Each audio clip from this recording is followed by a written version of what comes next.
Bismillahirrahmanirrahim. Alhamdulillahi Rabbil Alamin. Wassalatu wassalamu ala ashrafil anbiya'i wal mursalin. Sayyidina Muhammadin wa ala alihi wa sahbihi ajma'in. Mes frères et mes sœurs, bienvenue à tous. Que vous soyez musulmans, chrétiens, ou simplement des personnes curieuses qui souhaitent comprendre ce que l'islam enseigne réellement, je vous souhaite la bienvenue du fond du cœur. Cette question qui nous est posée aujourd'hui est une question que beaucoup de musulmans se posent dans leur vie quotidienne, et je dois vous dire qu'elle est loin d'être anodine. Elle touche à quelque chose de très profond dans notre rapport à la prière, à la pureté et à notre compréhension des animaux dans l'islam. Alors, si mon chat s'assoit sur mon tapis de prière, est-ce que c'est bon ou dois-je le déplacer? Voilà une question simple en apparence, mais qui mérite une réponse complète, nuancée et ancrée dans les preuves authentiques tirées du Coran et de la Sunna du prophète Mohammed, que la paix et les bénédictions d'Allah soient sur lui. Avant que nous ne plongions dans le cœur du sujet, je voudrais vous inviter, si vous regardez cette vidéo et que vous ne l'avez pas encore fait, à vous abonner à cette chaîne. Cliquez sur le bouton d'abonnement, activez la clochette de notification pour ne manquer aucune de nos émissions, likez cette vidéo parce que cela nous aide à toucher davantage de personnes et partagez-la autour de vous, avec vos familles, vos amis, vos collègues. Chaque partage est une sadaqa jariya, une aumône qui continue de porter ses fruits même après que vous ayez quitté ce monde. Maintenant, entrons dans le vif du sujet. Pour comprendre la réponse à cette question, nous devons d'abord comprendre deux choses fondamentales. Premièrement, quelle est la nature du chat dans la jurisprudence islamique? Est-il pur ou impur? Et deuxièmement, quelles sont les conditions de pureté que nous devons respecter pour accomplir notre prière? Ces deux éléments sont absolument essentiels, et si vous comprenez ces deux points, la réponse à votre question deviendra évidente d'elle-même. Commençons par la nature du chat. Dans de nombreuses cultures, les gens ont toutes sortes d'idées préconçues sur les animaux. Certains pensent que les chats sont impurs parce qu'ils mangent des souris, parce qu'ils lèchent leur propre corps ou parce qu'ils sortent la nuit. D'autres pensent que tous les animaux domestiques souillent automatiquement tout ce qu'ils touchent. Mais qu'est-ce que l'islam dit réellement? Et là, mes frères et mes sœurs, nous avons une preuve magnifique, une preuve directe, claire et authentique tirée de la sunna du prophète Mohammed, que la paix et les bénédictions d'Allah soient sur lui. Il est rapporté dans le Sunan d'Abu Daoud, dans le Sunan de la Tirmidhi et dans le Sunan de Nasa'i que Kabsha bint Ka'b ibn Malik, qui était l'épouse d'Abu Qatada, a raconté qu'Abu Qatada entra chez elle et elle lui versa de l'eau pour faire ses ablutions. Un chat arriva et commença à boire de cette eau. Abu Qatada inclina le récipient pour que le chat puisse boire. Kabsha dit qu'elle le regardait faire. Abu Qatada lui dit « Tu es étonnée, ô ma nièce ?» Elle répondit « Oui ». Il dit alors « Le messager d'Allah, que la paix et les bénédictions d'Allah soient sur lui, a dit « Le chat n'est pas impur. Il fait partie de ceux qui tournent autour de vous. » Les savants ont authentifié ce hadith. Al-Tirmidhi a dit qu'il est Hassan Sahih. Et c'est un hadith qui établit de manière définitive le statut du chat dans l'islam. Le prophète, que la paix et les bénédictions d'Allah soient sur lui, a utilisé une expression très belle. Il a dit que le chat fait partie de « at-tawafin alaykum », c'est-à-dire ceux qui circulent autour de vous, ceux qui vont et viennent dans vos maisons. Et parce qu'il en est ainsi, parce que le chat est un animal qui vit avec les gens, qui dort dans leur lit, qui mange de leur nourriture, Allah dans sa sagesse infinie a fait que cet animal est pur. Si le chat était impur, la vie des musulmans qui le gardent chez eux serait une difficulté permanente et insurmontable. Et l'islam n'est pas une religion de la difficulté. Allah dit dans le Saint-Coran, dans la sourate Al-Baqarah, au verset 185. Allah veut pour vous la facilité et ne veut pas pour vous la difficulté. Ce principe fondamental s'applique à de nombreux aspects de notre jurisprudence, et le statut du chat en est une illustration parfaite. Maintenant que nous avons établi que le chat est un animal pur, que sa salive est pure, que son poil est pur, que son contact avec l'eau ne la rend pas impure, nous pouvons répondre à la question de base. Si votre chat s'assoit sur votre tapis de prière, le tapis de prière devient-il impur? La réponse est non. Si votre chat n'a pas sur lui de najasa, c'est-à-dire une impureté physique visible comme des excréments, de l'urine, du sang ou toute autre substance considérée comme impure en islam, alors le simple fait qu'il s'assoie sur votre tapis ne rend pas ce tapis impur. Vous pouvez prier dessus sans aucun problème. Voilà la réponse courte. Mais nous allons approfondir, parce que comprendre le pourquoi est aussi important que de connaître le quoi. Plongeons maintenant dans la première partie de notre développement. Je veux que vous compreniez le concept de najasa, d'impureté en islam. Parce que beaucoup de musulmans aujourd'hui confondent deux choses distinctes. Ils confondent ce qui est rituellement impur, ce qui est najis, et ce qui est simplement sale, ce qui est qader.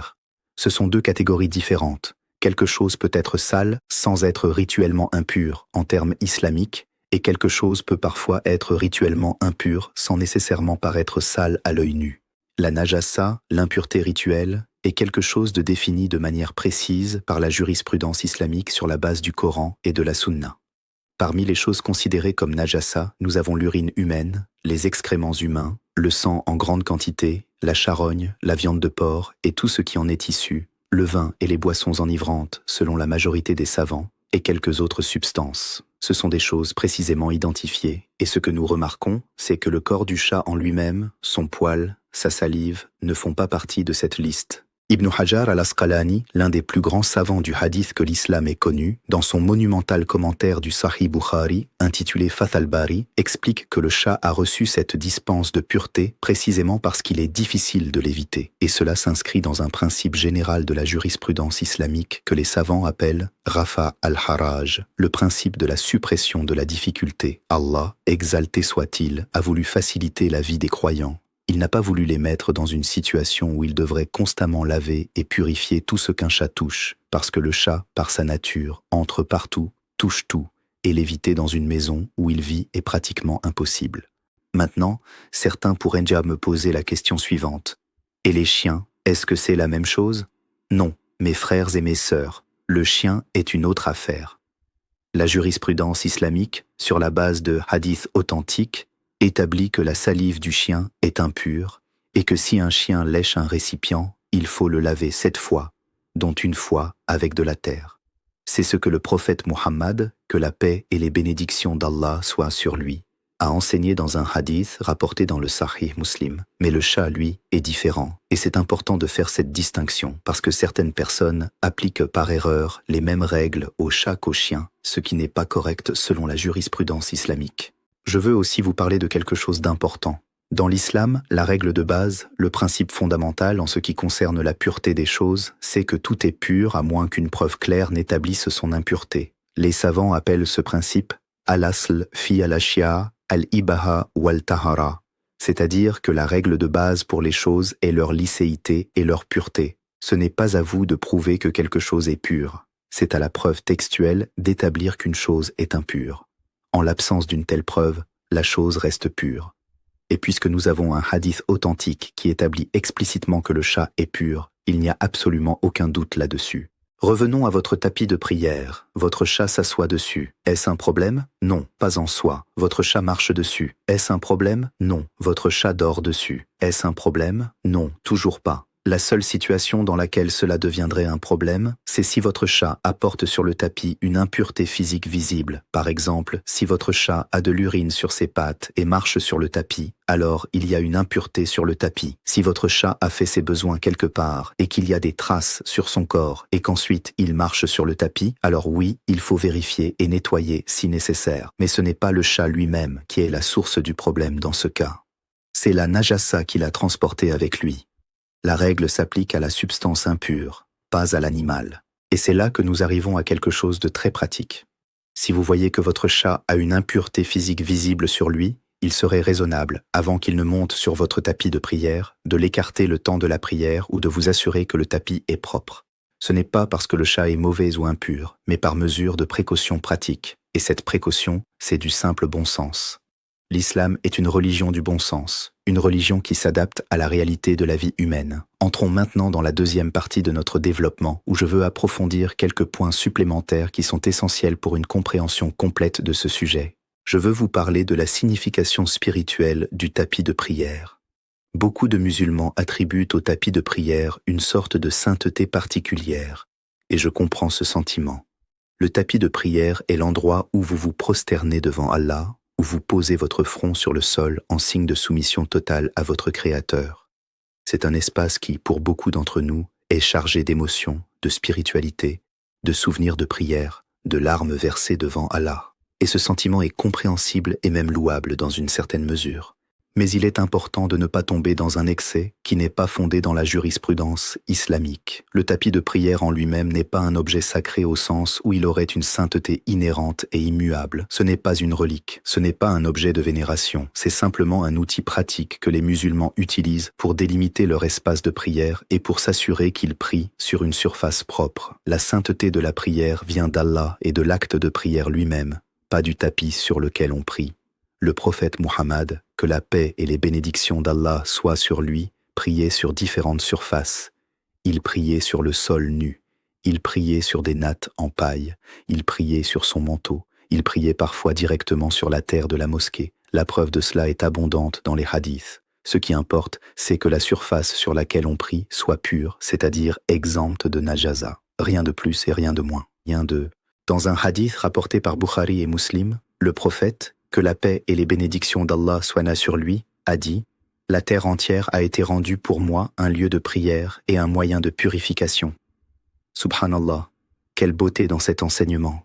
La terre entière est un lieu de prière pour le musulman. Cela montre que l'islam n'attache pas de sainteté particulière à un tapis ou à un objet spécifique, mais qu'il valorise avant tout la pureté de la surface et l'intention sincère du cœur. Maintenant, je veux aborder un autre aspect de cette question qui est souvent soulevée, et c'est la question des poils de chat. Certaines personnes se demandent si les poils de chat sur le tapis de prière ou sur leurs vêtements pendant la prière posent un problème. Et la réponse est non. Les poils du chat sont purs, tout comme le reste du chat. Si vous priez avec des poils de chat sur vos vêtements, votre prière est valide. Il n'y a aucun problème.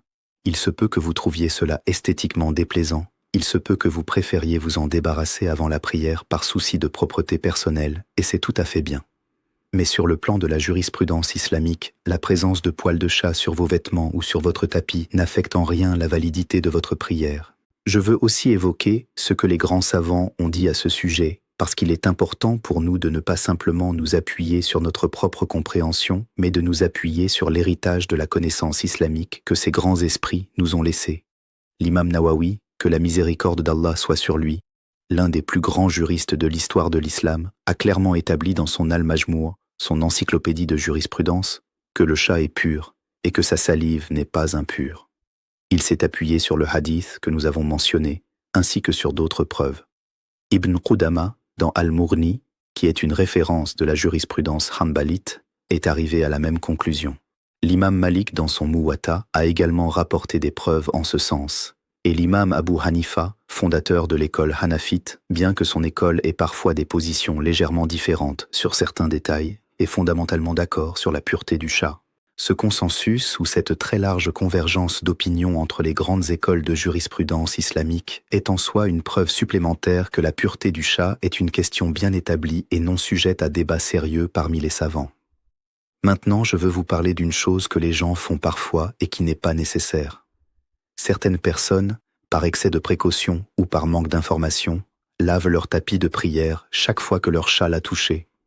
D'autres rangent le tapis dans un endroit totalement inaccessible au chat. D'autres encore achètent un second tapis qu'ils utilisent exclusivement et qu'ils gardent sous clé.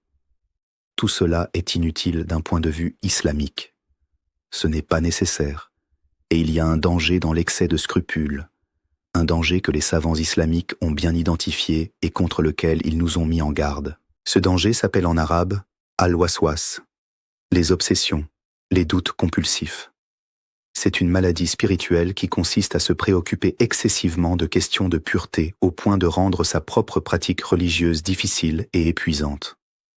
Le prophète Muhammad, que la paix et les bénédictions d'Allah soient sur lui, a dit dans un hadith authentique rapporté dans le Sahih Muslim: La religion est facile. Quiconque essaie de la rendre difficile sera vaincu par elle. Cherchez donc le juste milieu. Subhanallah, le juste milieu. Ni le laxisme, ni l'extrémisme dans la pratique. Et cela s'applique parfaitement à cette question de la pureté et du tapis de prière. Si vous commencez à vous obséder à ce point par la question de savoir si votre chat a touché votre tapis, si vous lavez votre tapis tous les jours, si vous vivez dans un état d'anxiété permanente à chaque fois que votre chat s'approche de votre espace de prière, alors vous avez dépassé ce qu'Allah vous demande. Et plutôt que de vous rapprocher d'Allah, cet excès risque de vous éloigner de la prière et de la rendre une source de stress plutôt qu'une source de paix. Et la prière est censée être une source de paix.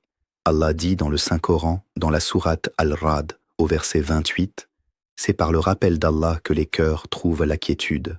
La prière est un rappel d'Allah, et elle devrait nous apporter cette quiétude, pas nous la prendre. » Permettez-moi maintenant d'élargir un peu notre discussion et de vous parler de la place des animaux dans l'islam en général, parce que cela enrichit notre compréhension du sujet. L'islam est une religion qui accorde une grande importance au bien-être des animaux. Il y a de nombreux hadiths sur ce sujet qui montrent que le prophète Muhammad, que la paix et les bénédictions d'Allah soient sur lui, avait une conscience aiguë de la souffrance animale et appelait les musulmans à la compassion envers les créatures d'Allah. Il est rapporté dans le Sahih Bukhari et le Sahih Muslim qu'une femme a été condamnée à l'enfer parce qu'elle avait enfermé un chat sans le nourrir ni le laisser sortir chercher sa nourriture jusqu'à ce qu'il meure. Subhanallah. Une femme est allée en enfer à cause de son traitement cruel envers un chat.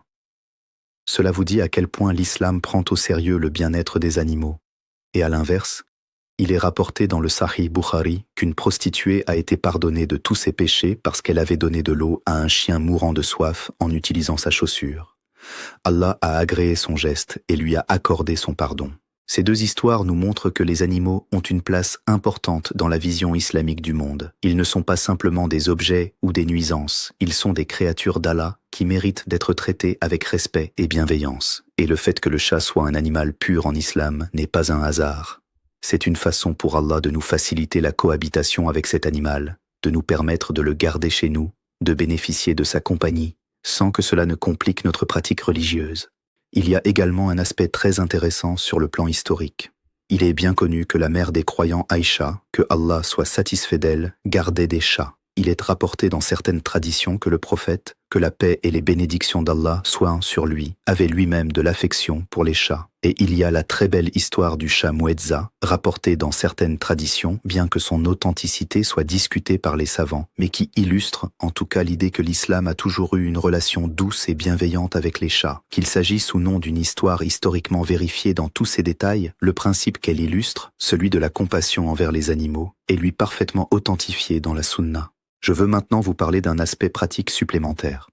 Que faites-vous si vous priez et que votre chat vient s'asseoir devant vous, ou pire encore, entre vous et la direction de la Qibla? Est-ce que cela annule votre prière? Non, votre prière n'est pas annulée. Il n'y a pas de preuves islamiques qui disent que le passage d'un chat devant quelqu'un en train de prier annule la prière.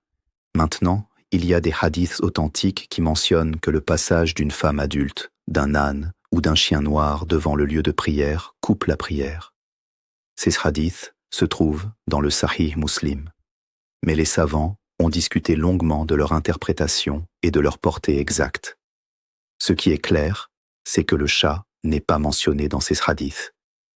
Donc le passage d'un chat devant vous pendant la prière ne coupe pas votre prière. Par contre, si votre chat vient s'asseoir juste devant vous pendant la prière et que cela vous distrait énormément, il est permis de le déplacer doucement, avec un mouvement léger, sans briser la concentration de votre prière. Les savants ont dit qu'un ou deux mouvements courts pour écarter quelque chose qui dérange pendant la prière sont permis tant qu'ils ne transforment pas la prière en quelque chose d'autre. L'imam Nawawi et d'autres ont mentionné ce principe. Vous pouvez donc, d'un geste doux et bref, déplacez votre chat si sa présence vous distrait excessivement et votre prière reste valide. Et je veux vous dire quelque chose qui me tient à cœur.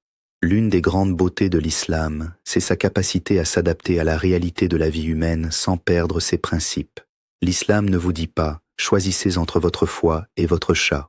Il vous dit « vous pouvez avoir les deux. Vous pouvez avoir votre chat dans votre maison. Il peut dormir où il veut. Il peut s'asseoir sur votre tapis de prière. Et vous pouvez quand même prier 5 fois par jour avec une prière valide et acceptée par Allah, tant que vous maintenez la pureté physique requise.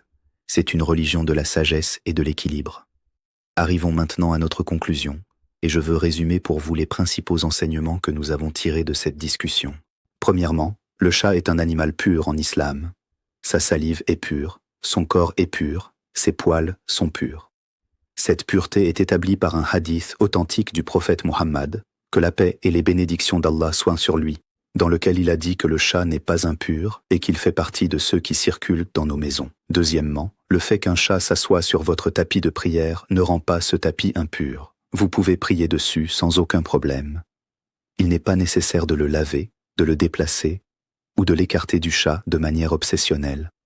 Troisièmement, la seule exception à cette règle est si le chat apporte sur le tapis une impureté physique visible, comme de l'urine ou des excréments. Dans ce cas, il faut nettoyer le tapis avant de prier dessus, non pas parce que le chat a rendu le tapis impur, mais parce que la substance impure elle-même est présente sur le tapis. Quatrièmement, l'islam nous enseigne d'éviter l'excès de scrupules et l'obsession en matière de pureté. Le prophète, que la paix et les bénédictions d'Allah soient sur lui, nous a encouragés à suivre le juste milieu et à ne pas nous rendre la religion difficile. L'anxiété permanente autour de questions qui ne méritent pas une telle préoccupation n'est pas islamique. Cinquièmement, l'islam accorde une grande importance au bien-être des animaux, et la pureté accordée au chat en islam est une façon pour Allah de faciliter la cohabitation de l'homme avec cet animal compagnon, dans la sagesse et la miséricorde divine. Mes frères et mes sœurs, cette question en apparence simple nous a permis d'explorer des principes fondamentaux de la jurisprudence islamique, de comprendre le concept de pureté de manière plus nuancée et de voir encore une fois comment l'islam est une religion de facilité et de sagesse. Allah ne veut pas nous compliquer la vie, il veut nous guider vers la droiture, vers la bonté, vers la spiritualité, mais il le fait de manière accessible et adaptée à la réalité de notre existence humaine. Quand vous rentrerez chez vous ce soir et que votre chat viendra s'asseoir sur votre tapis de prière, ne le chassez pas avec colère, ne l'enfermez pas dans une autre pièce, ne paniquez pas. Regardez-le avec un sourire. Pensez à la sagesse d'Allah qui a fait de cette petite créature un animal pur. Déposez doucement votre chat à côté si vous avez besoin de prier et prosternez-vous devant votre Créateur avec un cœur serein et un esprit apaisé. Allah dit dans le Coran, dans la sourate Al-Inshirah, au versets 5 et 6, « Certes, avec la difficulté vient la facilité. Oui, avec la difficulté vient la facilité. » 2 fois, Allah répète cette promesse. Il y a toujours une facilité dans l'islam. Il y a toujours une porte ouverte. Et cette facilité est une manifestation de la miséricorde infinie d'Allah envers ses serviteurs. Je vous encourage à approfondir votre connaissance de l'islam, à poser des questions, à ne jamais accepter des réponses non fondées sur des preuves authentiques. La connaissance est une obligation pour tout musulman et toute musulmane. Le prophète Muhammad, que la paix et les bénédictions d'Allah soient sur lui, a dit dans un hadith rapporté par Ibn Majah, « La recherche de la connaissance est une obligation pour chaque musulman. Chaque fois que vous apprenez quelque chose de nouveau sur votre religion, c'est un pas de plus vers Allah, c'est une lumière de plus dans votre vie. » Et avant de terminer, je veux vous rappeler une fois encore, si vous avez aimé cette vidéo et que vous avez trouvé ces explications utiles, abonnez-vous à cette chaîne. Cliquez sur le bouton d'abonnement maintenant si ce n'est pas encore fait. Likez cette vidéo parce que votre like nous aide à toucher plus de personnes et à diffuser l'enseignement de l'islam authentique à travers le monde. Partagez cette vidéo avec vos amis, vos familles, vos proches. Peut-être qu'il y a quelqu'un dans votre entourage qui se posait exactement cette question et qui bénéficiera de cette réponse. Et écrivez Allah Akbar dans les commentaires ci-dessous pour nous faire savoir que vous êtes là, que vous suivez et pour rappeler à tous ceux qui liront votre commentaire la grandeur d'Allah. Qu'Allah vous récompense pour votre écoute, pour votre désir d'apprendre, pour votre engagement envers votre religion, qu'il renforce votre foi, qu'il bénisse vos maisons et vos familles, qu'il vous guide tous sur le chemin droit, qu'il accepte vos prières, vos jeûnes, vos aumônes et tous vos actes d'adoration, et qu'il nous réunisse tous dans le paradis, sous l'ombre de son trône, le jour où il n'y aura d'autre ombre que la sienne. Amin. Wa jazakumullahu khayran. Assalamu alaikum wa rahmatullahi wa barakatuh.